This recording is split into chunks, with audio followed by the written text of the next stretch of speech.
Hello, I am मधु और स्वागत है आपका मेरे चैनल में, जहां हम हर रोज एक रोमांटिक मूवी देखते हैं। आज हम ऐसी ही एक मजेदार रोमांटिक मूवी देखेंगे। तो चलिए शुरू करते हैं। मूवी स्टार्ट करने से पहले नीचे दिए हुए सब्सक्राइब के बटन को दबाकर हमारा चैनल जरूर सब्सक्राइब कर लें। फिल्म की शुरुआत जेसिका नाम की लड़की से होती है, जिसका हस्बैंड यानी रॉबर्ट उसे कॉल करके बताता है कि वो कुछ और दिन यहाँ रहेगा, इसलिए वो घर जल्दी नहीं आ सकता। जेसिका को इस बात से कोई दिक्कत नहीं थी, लेकिन जब जेसिका सोने जा रही होती है तब उसे एक लड़की का कॉल आता है जो कि रॉबर्ट के बारे में पूछ रही थी। लेकिन जब जेसिका उसके बारे में पूछती है तो वो फ़ोन रख देती है। कुछ देर बाद जेसिका फिर से उसी लड़की को फ़ोन लगाती है, लेकिन इस बार उसका फ़ोन एक बारटेंडर उठाता है और वो बताता है कि जिस लड़की को आपने फ़ोन लगाया था उसका नाम नताशा है।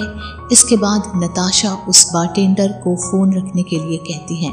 इसके बाद हम जेसिका को देखते हैं, जो अब रॉबर्ट को फ़ोन लगाती है और गुस्से से उसे बताती है कि तुम्हारी पुरानी गर्लफ्रेंड का फ़ोन आया था।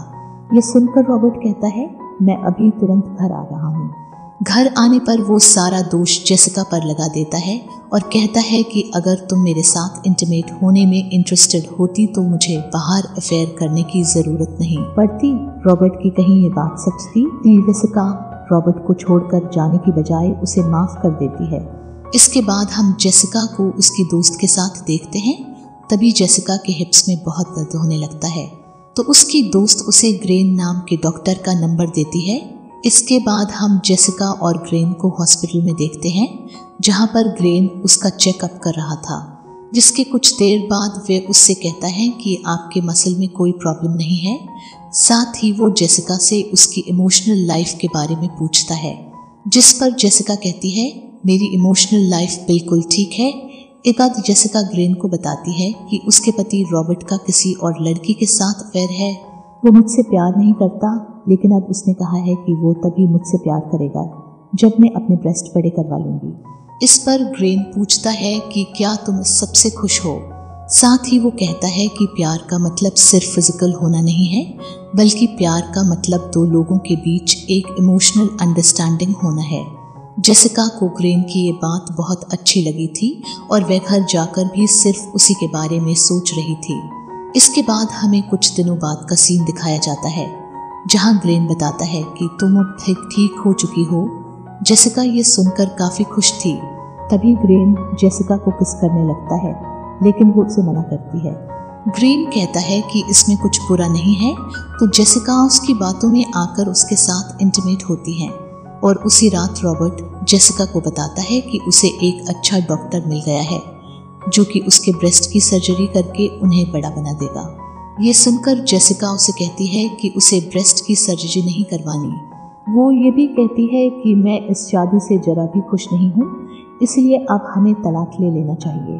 ये सुनकर रॉबर्ट को काफ़ी गुस्सा आता है और वे उसे अपने बेडरूम से निकाल देता है, जिससे जेसिका काफ़ी दुखी हो जाती है। इसके बाद जेसिका बच्चों को उनके तलाक के बारे में बताती है। यह सुनकर टाइलर नाराज होकर वहाँ से चला जाता है, पर अमांडा अपनी मॉम के साथ होती है। एक दिन जेसिका अपनी फ्रेंड सारा से मिलती है और उससे डॉक्टर ग्रेन के बारे में बताती है। सारा ग्रेन के बारे में सुनकर कहती है कि वो तुम्हें धोखा दे रहा है।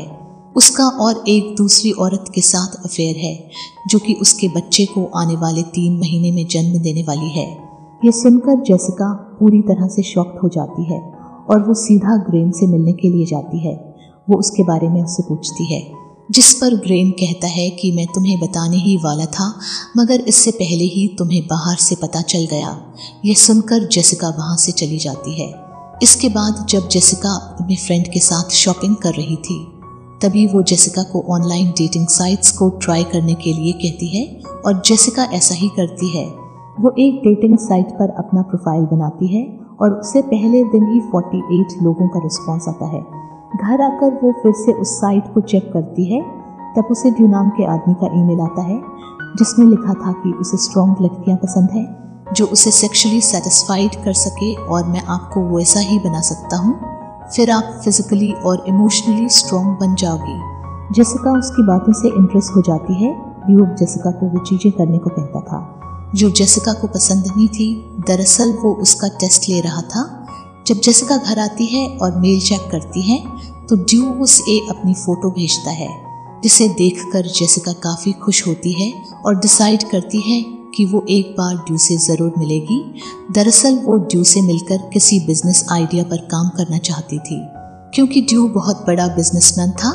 तो दिनों बाद हम जेसिका को ड्यू के घर पर देखते हैं, लेकिन ड्यू अभी घर पर नहीं था। लेकिन कुछ देर बाद वो आ जाता है और वो जेसिका के लिए कपड़े लेकर आया था, जिन्हें वो अपने सामने ही बदलने को कहता है। इसके बाद हम जेसिका और ड्यू को रेस्टोरेंट में देखते हैं और वहाँ वो काफ़ी बातें करते हैं और घर आकर इंटीमेट भी होते हैं। जेसिका अब ड्यू के साथ रहकर बिजनेस के बारे में सीख रही थी और जब उसे लगता है कि वो अब ड्यू से काफ़ी कुछ सीख गई है तो वो घर आकर खुद का बिजनेस शुरू करती है और देखते ही देखते वो ग्रो होने लग गई थी। उसे काफ़ी क्लाइंट्स मिलते थे और अपनी बेटी के बर्थडे पर वो रॉबर्ट को भी बुलाती है। रॉबर्ट उससे माफ़ी मांगता है, जिस पर जेसिका उसे माफ़ कर देती है।